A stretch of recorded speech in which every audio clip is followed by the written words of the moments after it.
মাছ কত? 270 1 কেজি। 270 কি মাছ আছে?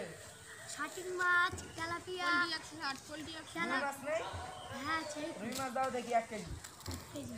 Poultry 160 poultry 160 poultry 160 270 poultry 160 poultry 160 poultry 160 খুশি তো?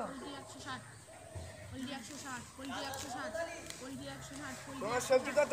Poultry 160 poultry 160 poultry 160 poultry 160 poultry 160 poultry 160 poultry 130 টাকা পোল্ট্রি 160 1 কেজি দাও 160 পোল্ট্রি 160 পোল্ট্রি স্টপ করো একটু 360 টাকা। আমার মালে পা দিচ্ছ কেন? যা আলু আজকে যখন ভালো নেই মাছ আগে দেখতো মাছ তো নিয়েছি অসুবিধা নেই যা বাড়ির দিকে যাই। ও দাদা পোল্ট্রি কত? 160 বাবু আবু দাও দেখি একটা আমি এইগুলো তুলেছি দেখে বাবু আমি এইগুলো তুলেছি ধরো 160 টাকা সবজি বাঁধাকপি ফুলকপি ঠিক আছে আসি তাহলে সবজি আছে সবজি বাঁধাকপি। আপনারা তো দেখছেন যে বাজারের কি অবস্থা, আপনারা তো দেখছেন যে আলুর দাম এত, সবজির দাম এত, তো রাস্তা তো এখন সব ক্লিয়ার আছে, তাই এখন গাড়ি তো ঢুকছে না। আপনারা তো দেখছেন যে রাস্তা এখন সব ক্লিয়ার চলছে, এখন তো গাড়ি ঢোকার কথা, এখনও গাড়ি ঢুকছে না, কিন্তু জিনিসের দাম এত বেশি, জিনিসের দাম এত বেশি। এইভাবে যদি চলতে থাকে তাহলে আমরা খাবো কি? এখন লকডাউন চলছে, আমরা মেনে নিয়েছি লকডাউন চলছে, আমাদের কোনো অসুবিধা নাই, কিন্তু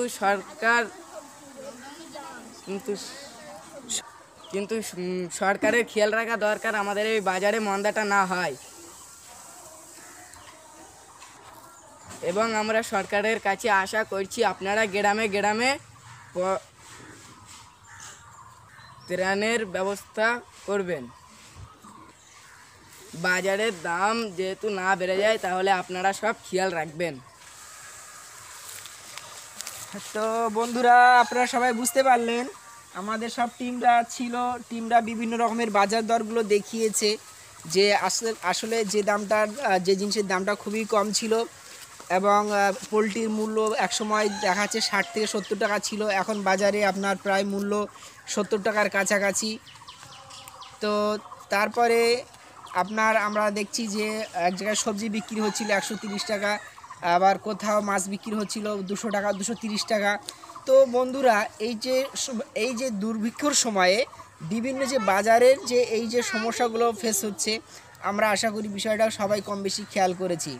তো আমরা সরকারের প্রতি অনুরোধ জানাচ্ছি যে এখন তো চারিদিকে লকডাউন হওয়ার কারণে পরিবহন ব্যবস্থা একদম ক্লিয়ার, ফলে প্রত্যেক গ্রামে গ্রামে পর্যন্ত আপনারা যদি চান তো আপনারা গ্রামে গ্রামে খাদ্য সামগ্রী পৌঁছে দিতে পারেন, যেটা আমরা অন্যান্য দেশে দেখেছি। এবং আমরা এটাও খেয়াল করেছি যে মানুষ এই সুযোগে অনেক জিনিসের দামটা বাড়িয়ে দিচ্ছে, তো যাতে বাজার দর একই থাকে, বাজার দর যাতে বেড়ে না যায় আপনারা সেটা খেয়াল করবেন, এবং বাজার দর যাতে ঠিক থাকে সেদিকটা আপনারা খেয়াল করবেন।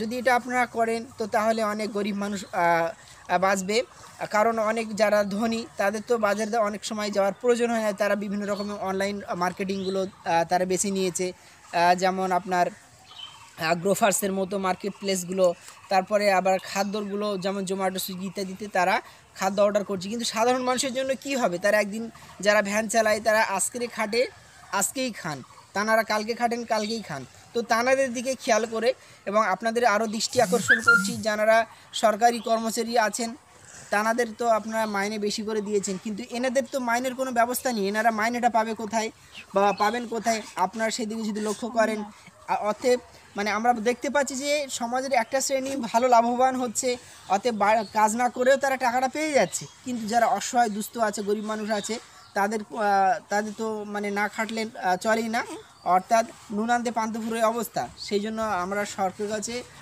আবেদন জানাচ্ছি যে আপনারা বিষয়টার প্রতি খেয়াল করবেন। লকডাউন ভালো ব্যবস্থা, সুন্দর ব্যবস্থা, আমরা এটা সমর্থন করছি, কিন্তু আপনারা এই সমর্থনের পক্ষে যাতে আমাদের যাতে সমস্যায় না পড়তে হয় আপনারা সেটা খেয়াল করবেন।